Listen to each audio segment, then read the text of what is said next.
All right, next. There she is. God save the Queen. By the way, Aussies hate the Queen, mate. We really do.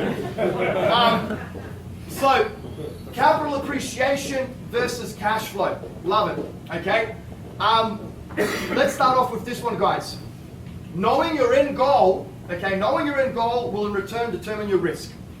Another mistake that I made when I started my journey as a real estate investor and an entrepreneur, I didn't know my end goal. Okay, so I was just investing based on what? Calling myself a real estate investor and an entrepreneur. Why do you guys invest in real estate? Ask yourself that question. Okay, why do I invest in real estate? What's the purpose of me spending my lifetime savings and earnings, right, investing in real estate? Okay, most likely it's to tell your boss to go and shove it so you can genuinely live life on your terms. Okay, now with that being said, you have to know your end goals. I mean, how much money do you need every month and every year before you can indeed tell your boss to go and shove it? Okay, you have to know these figures. So don't buy based on buying. Don't buy based on adding more quantity to your portfolio just so you can say, oh yeah, you know, I've got 20 properties in my portfolio, how many do you have, right? It's not about comparing whose is bigger. It's about making sure that these properties are actually getting you to where you need to be, okay? So knowing your end goal will in return determine your risk. So when you know what your end goals are, and I'm just going to give you a hypothetical figure here. Let's say it's $100,000 a year in passive income that you need to be able to live life on your terms, okay? So we've got that figure. Now we need to know how long until you need to achieve that figure. What is your time frame, guys? Okay, is it 1 year? Is it 5 years? Is it 10 years? The longer the time frame, okay, the lower risk investments you can make. The shorter the time frame, the higher risk investments you'll need to make. Common sense, right? If you want to achieve something in a quicker time, you've got to make quicker decisions. When you make quicker decisions, you do less due diligence, which in return is more riskier because you most likely make more mistakes than you would if you spend more time in actually doing your due diligence and getting to that end goal, okay? So that is the first slide. Now, this is another one that I really like too, is base decisions on the numbers in the deal, okay?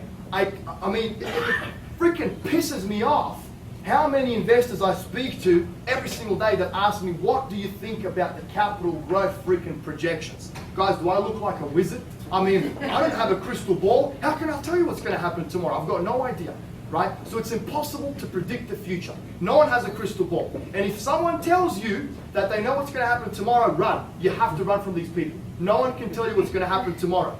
So base your investment decisions on the numbers as they are today. You know your purchase price, right? You know your expenses. Calculate your capex, vacancy, all of that bullshit. Ben Labovich will speak to you about that next month. I don't even know any of those figures, to be honest with you. 2% rule, 5% rule, I don't know any of that crap. Sorry, I just don't, okay? So calculate all of that in there. Fair enough. Throw in, all right, let's say you're buying gum at Walmart too. Deduct another 50 cents. I don't care, okay? So what is your net figure? Okay, what is your net figure? And does that net figure get you closer to your end goal? If it gets you closer, how much closer does it get you? If it does get you indeed closer to your end goal, then the investment might be worth pursuing further. Forget about capital appreciation. If any capital appreciation happens, it is just a cherry on top, okay? Period. That's the way, once again, that is my philosophy. That is what I genuinely believe in, and that is what I am here passionately stressing with you guys today, okay? So, base your decisions on the numbers in the deal as they are today. Tomorrow, we do not know what's going to be tomorrow. Base your decisions on the numbers in the deal as they are tomorrow. Hopefully you'll wake up tomorrow and you'll be able to base your decisions, okay? As Darren said to me earlier, life is short. I already touched on this. Market predictions equal speculation, okay? Market predictions equal speculation. Now, I'll give you an example when you should be willing to predict capital appreciation. I bought a house in Toledo, right next to ProMedica Toledo Hospital. I got my hands on development plans for the next 5, 10 to 15 years of what ProMedica Toledo Hospital is doing. They've already bought 3 streets beside the hospital. They've knocked down every single house and they're extending the hospital grounds. Guess where my house is? Literally right next door to the crack. So what is the next house or streets that they're going to have to buy?